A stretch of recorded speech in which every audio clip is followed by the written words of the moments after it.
أعوذ بالله من الشيطان الرجيم بسم الله الرحمن الرحيم تتجافى جنوبهم عن المضاجع يدعون ربهم خوفا وطمعا ومما رزقناهم ينفقون فلا تعلم نفس ما أخفي لهم من قرة أعين جزاء بما كانوا يعملون صدق اللہ العظیم۔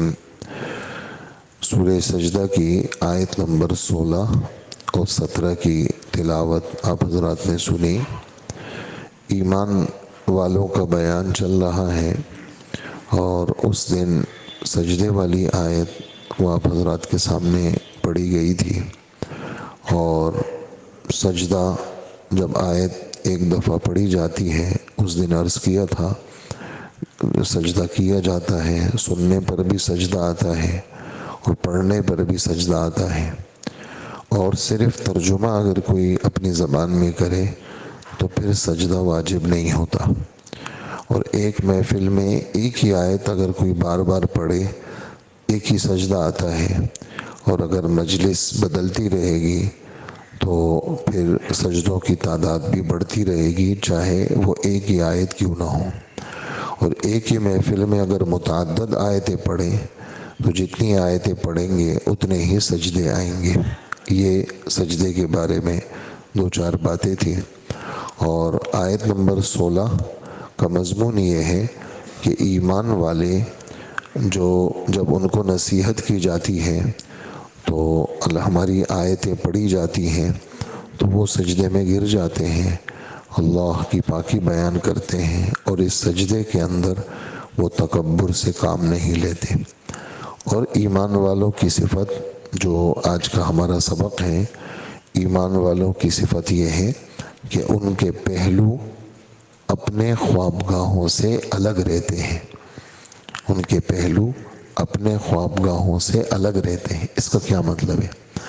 تو اس کا بالکل واضح، صاف اور سب جمہور مفسرین نے جس مطلب کو پسند کیا ہے وہ یہ مطلب ہے کہ آدمی رات کو سو جائے اور صبح صادق کے وقت میں اٹھ کر کے بستر کو چھوڑ کر کے تہجد کی نماز پڑھے۔ تھوڑا آگے آ جائیں، ساتھی بیٹھے ہوئے تھوڑا سا نقل و حرکت کر لینا، تاکہ قریب بیٹھیں گے نا آواز تو کہیں بھی چلی جائے گی، باہر سین میں بھی چلی جائے گی، تو تھوڑا سا مجمع کے ساتھ بیٹھتے ہیں، اس کا اثر الگ ہوتا ہے، دل پہ بات لگتی ہے آدمی کے۔ تو ایمان والوں کے پہلو سجدہ گاہوں اپنے بستروں سے الگ رہتے ہیں۔ تو اس کا ایک صاف ستھرا مطلب، یعنی 3-4 مطالب ہیں، سب پیش کروں گا میں۔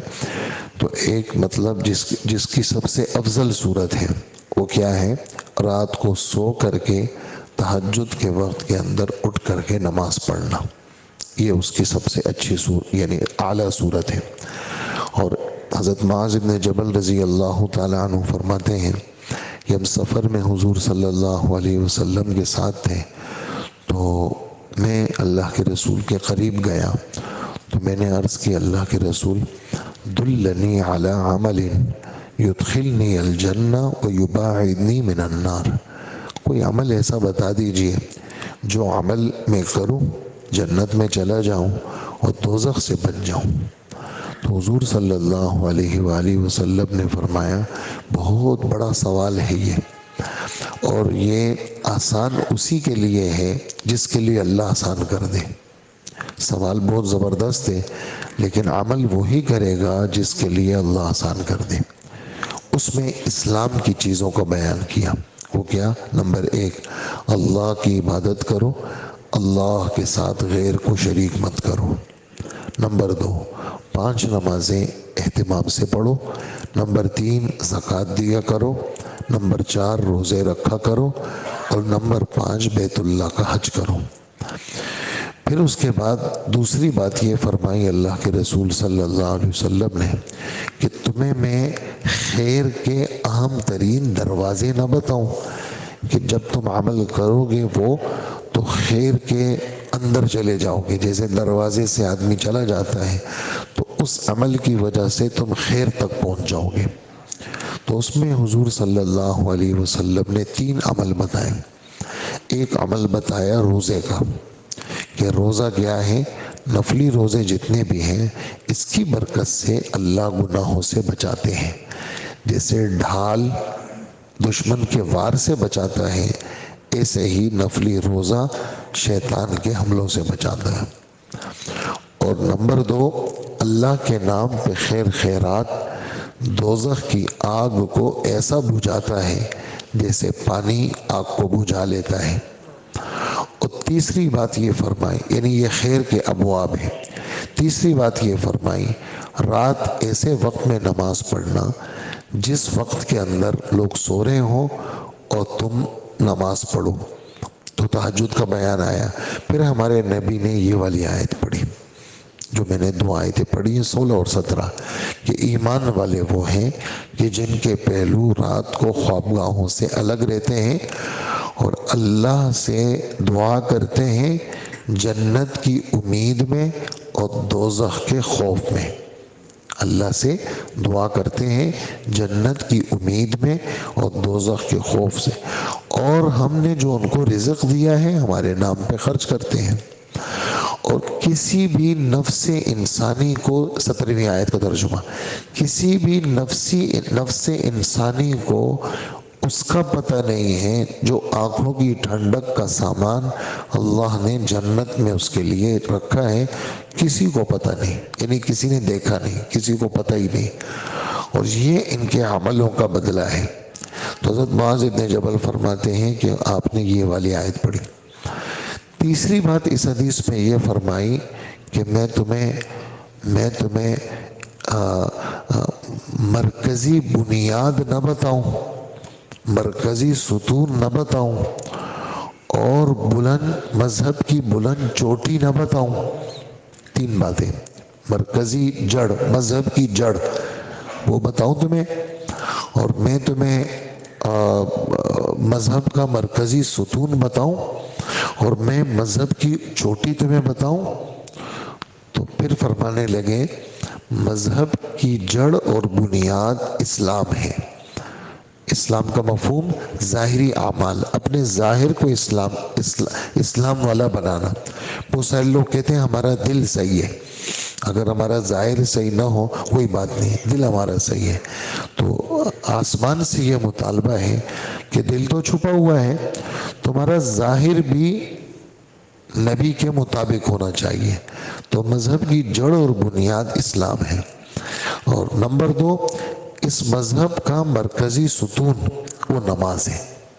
اس مذہب کا مرکزی ستون وہ نماز، اس سے جیسے ستون سے کوئی چیز، ستون مضبوط ہے تو چھت مضبوط، اوپر مضبوط، تو ستون، مرکزی ستون نماز ہے۔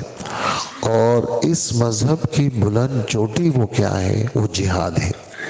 یہ 3 باتیں یہاں فرمائیں، اور پھر آخر میں فرمایا کہ معاذ ابن جبل، یہ جتنی باتیں تم نے سنی ان سب پہ پختہ جمنے کے لیے اور قابو کرنے کے لیے ایک عمل بتاؤں تمہیں؟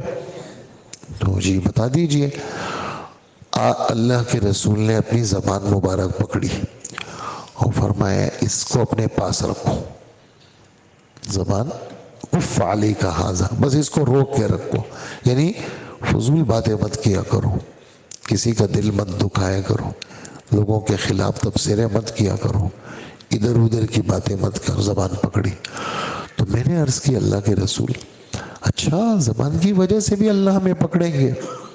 تو معاذ تو حضور کے لاڈلے بھی تھے، جو لاڈلا ہوتا ہے وہ ڈانٹ بھی کھاتا ہے، تو ڈانٹا یہاں پر کہ یعنی اس کا لفظی ترجمہ ہے تیری ماں تجھ کو گم کر دے، یعنی تو مر جائے تیری ماں روئے تجھے، اس کا لفظی مفہوم ہے۔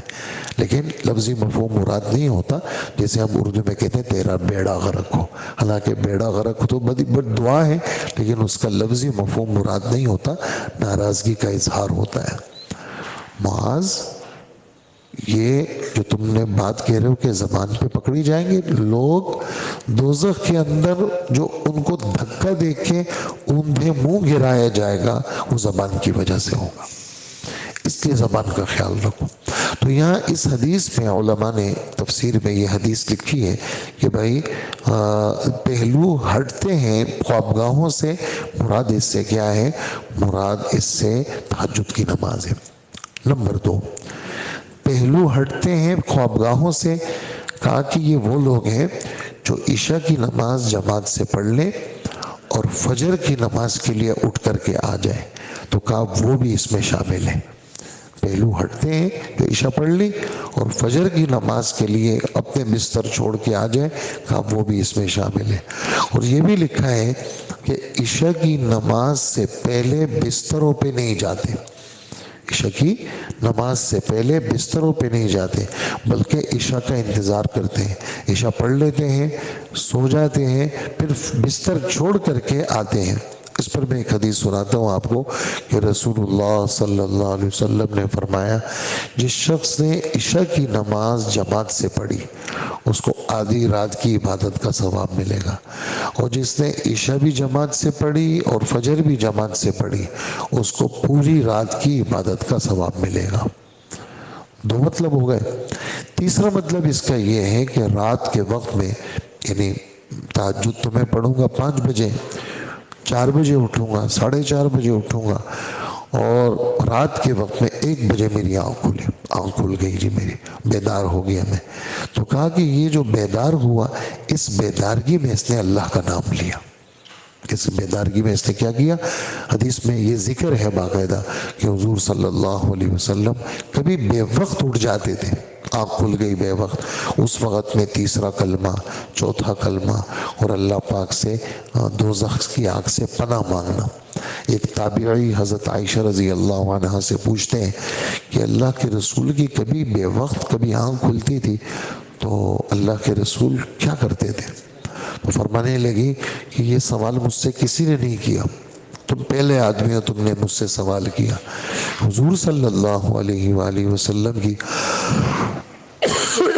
جب آنکھ کھلتی تھی تو اللہ کے رسول سبحان اللہ، سبحان اللہ، نہیں، اس میں اللہ اکبر پہلے، اللہ اکبر اللہ کے رسول 10 دفعہ پڑھتے تھے، اور اس کے بعد سبحان اللہ 10 دفعہ پڑھتے تھے، اور لا الہ الا اللہ 10 دفعہ پڑھتے تھے، اور سبحان اللہ و بحمدہ 10 دفعہ پڑھتے تھے، اور استغفر اللہ 10 دفعہ پڑھتے تھے، اور سبحان الملک القدوس 10 دفعہ پڑھتے تھے، اور اللہم انی اعوذ بک من ضیق الدنیا و ضیق یوم القیامہ۔ اگر یعنی یہ سبحان اللہ، الحمدللہ، لا الہ، یہ تو آسان ہے، ہم سب پڑھ سکتے ہیں، سبحان الملک القدوس بھی مشکل نہیں ہے، یہ تھوڑی سی لمبی دعا ہے لیکن اس کا ہے بالکل آسان۔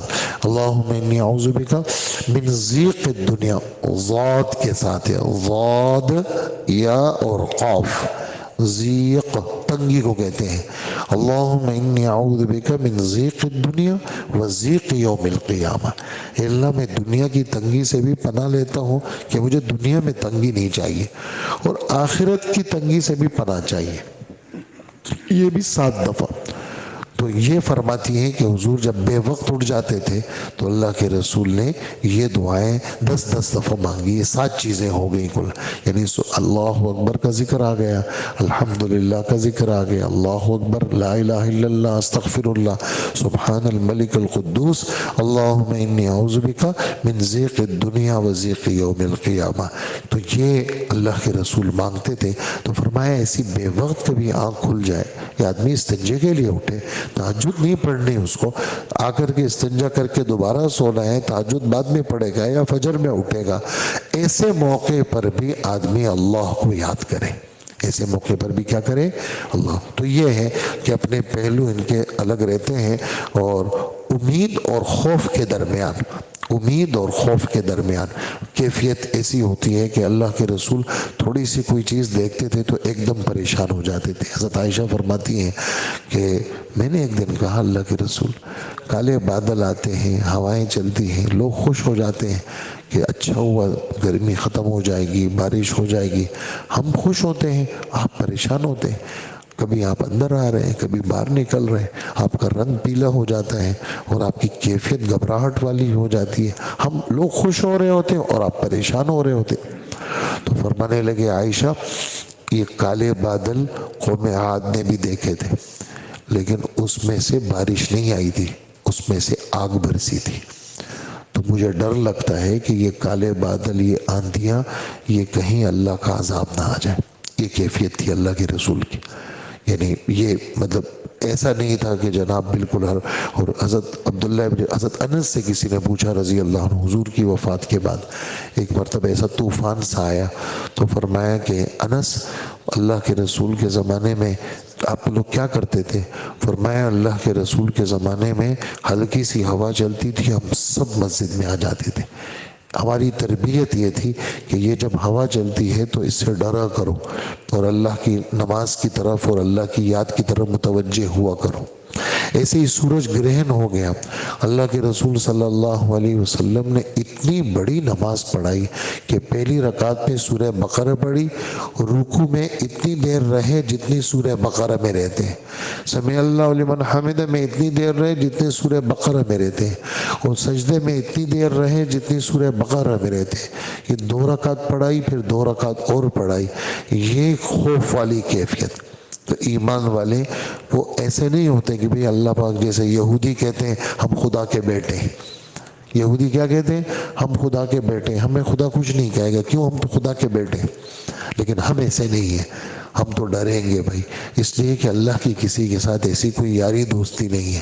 بس جو مان کے چلے گا وہ اللہ کا یار ہے، اللہ کا دوست ہے۔ جو مان کے نہیں چلے گا وہ پھنسے گا، چاہے وہ نبی کا بیٹا ہے، نبی کی بیٹی ہے، کسی استاد کا بیٹا ہے، کوئی بھی ہے، اگر وہ مان کے نہیں چلے گا تو پھنسے گا، جو مان کے چلے گا وہ بچے گا۔ تو خوف اور امید، اور تیسری بات یہ فرمائی کہ ہمارے نام پہ کیا کرتے ہیں؟ وہ خرچ کرتے ہیں۔ تو ایک ہی آیت پہ ہم بس کرتے ہیں۔ اللہ جل جلالہ ہمیں عمل کی توفیق عطا فرمائے۔ الحمدللہ۔